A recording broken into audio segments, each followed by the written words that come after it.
Hi, I'm Donna, an OpenSciEd teacher.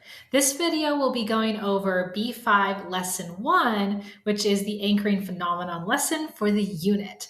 And it's going to kickstart the unit that is all about bears, ancestry, adaptations, environmental changes, and what's going to happen to polar bears in the future. In this video, we're going to go over how we got here, lesson at a glance, key moments, and material management tips and tricks. All right, as I said, this is an anchoring phenomenon lesson. It will take 4 days, so it is a longer one. There's 20 minutes of material preparation. There is not a hands-on investigation, but it does require student devices. All right, we've got 4 sense-making loops, so let's look at those more closely.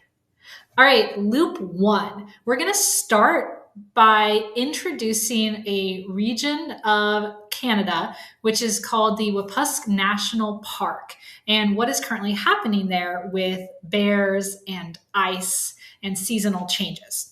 We're going to motivate a data exploration, then we're going to conduct the data exploration. We're going to introduce, how community members can have experiences. And then we're going to read about different bear species, diet, reproduction, behavior. And then we're going to come to a consensus about bear species that we're most concerned about. Students are going to figure out that polar bears are adapted to the Arctic ecosystem and rely on the Arctic sea ice, which is currently changing.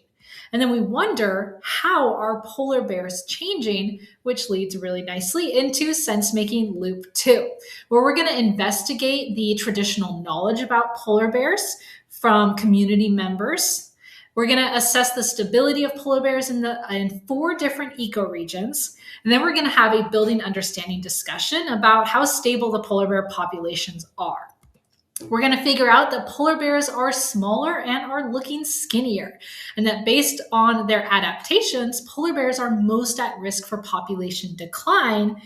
And then we're wondering, are there different populations of polar bears, or are they all the same? Which leads to sense-making loop 3. We're going to develop our initial model. We're going to have a gallery walk of those initial models. Then we're going to come back together as a class and develop a class consensus model.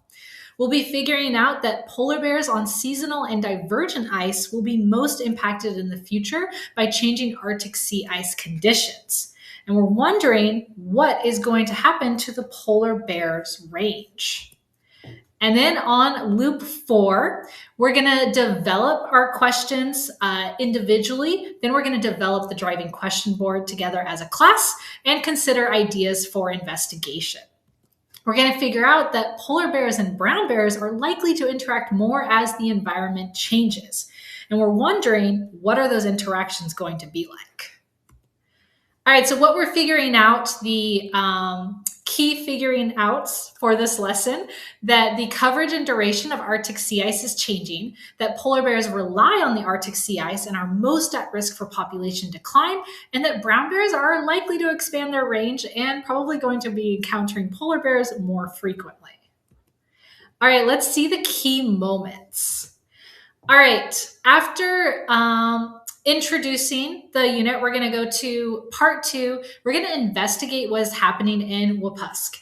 And what's awesome is that for the first time, polar bears, brown bears, and black bears have been sighted in the same area. And this is occurring mostly in the summertime.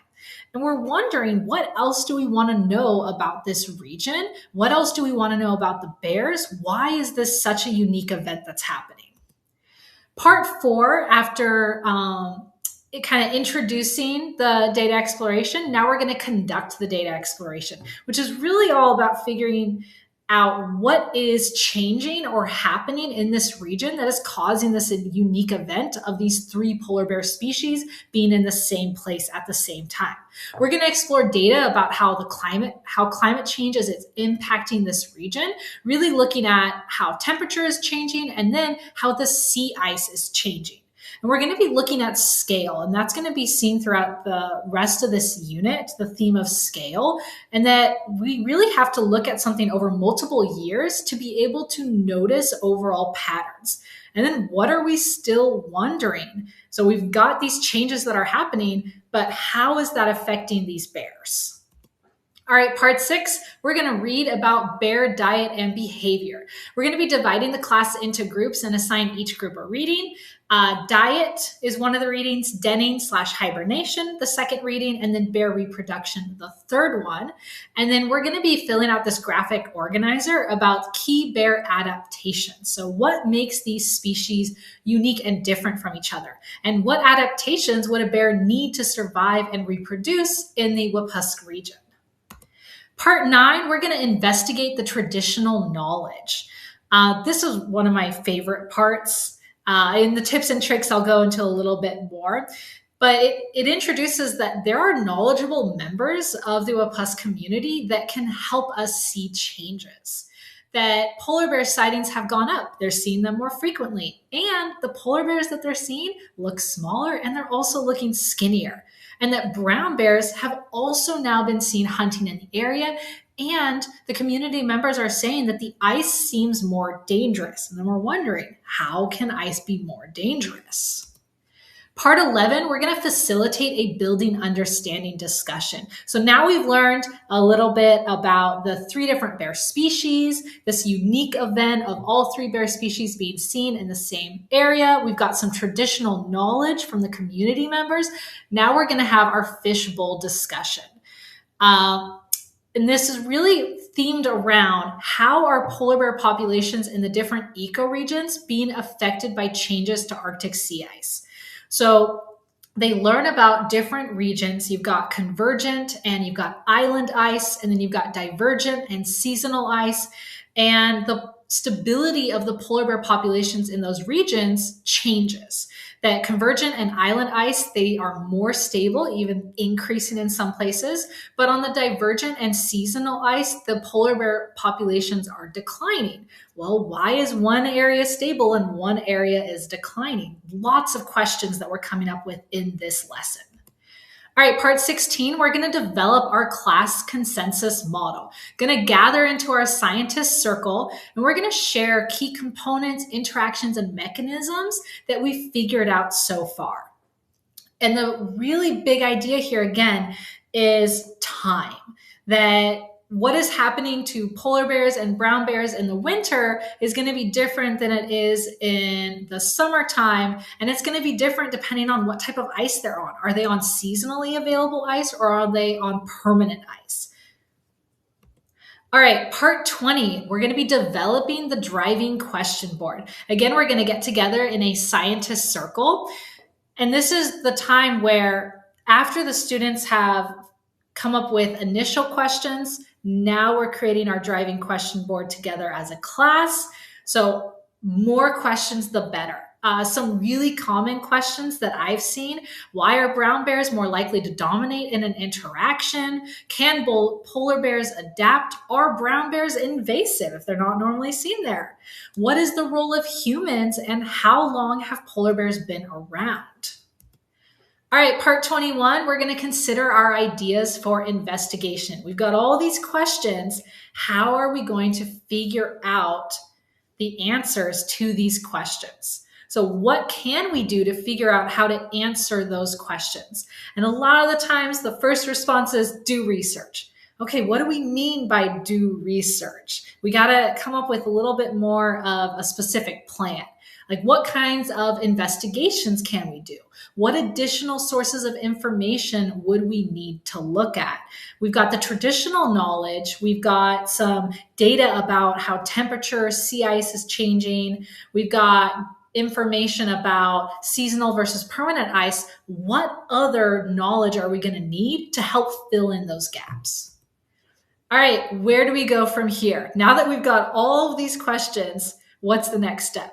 So we figured out in this lesson that the coverage and duration of Arctic sea ice is changing, which will greatly affect the polar bears. So now we're wondering, how will polar, brown, and black bears interact now that climate change makes those encounters more likely? Material management tips and tricks. I've got a few of them for you. First one, usually immediately my students will be like, oh, that's a grizzly bear. And I have to be like, hey, grizzly bears are a subset of brown bears, but all grizzly bears are brown bears. So we're not going to use the term grizzly bears because that's a very specific type of brown bear. We're just going to say brown bears. And then the scale graphic organizer, which is one of the first graphic organizers that they used, was a real stumbling point for my students. I found that breaking it down into two parts really helped them be successful. So what is happening in this location? All right, I've got this region. And then what's happening in June? And then we try to overlap them together. All right, convergent versus divergent ice. I always find it helpful to break down the word into its parts. And then some of my students, when we were looking at the data for the different ecoregions, some of them found it helpful to start on the last slide, be like, okay, here what I see, increased, stable, uncertain. Now let me read about the ice. Working backwards helped some of my students. And then what does uncertain data mean was a really common question that I got from my students. So sometimes I would just start by answering that at the beginning. Hey, everyone, what do we think it means if we're uncertain? Do we have a lot of data? Do we not have enough data? What does this mean? All right, and then the on-demand teacher support library has some really great resources for the anchoring phenomenon lessons, including how to introduce it, generating initial models, and leading that driving question board discussion. All right, personal glossary management. We're going to be encountering a lot of words in this unit.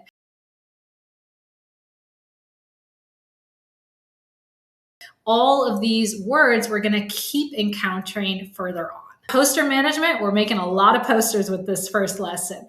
We've got our initial group models, and then what we're going to save for future lessons is the related phenomena, the driving question board, the initial class consensus model, the ideas for investigations poster, and then that bear adaptation poster that we made. All right, well, that's the end of lesson 1 of the unit. Thank you so much for watching the video. This lesson provides a lot of new information, but leaves plenty of space for questions and student exploration. My key idea for Intro to Phenomenon lessons is to try not to give too much away. And it's great when students have unanswered questions because it really helps their engagement. Thanks so much, and you got this.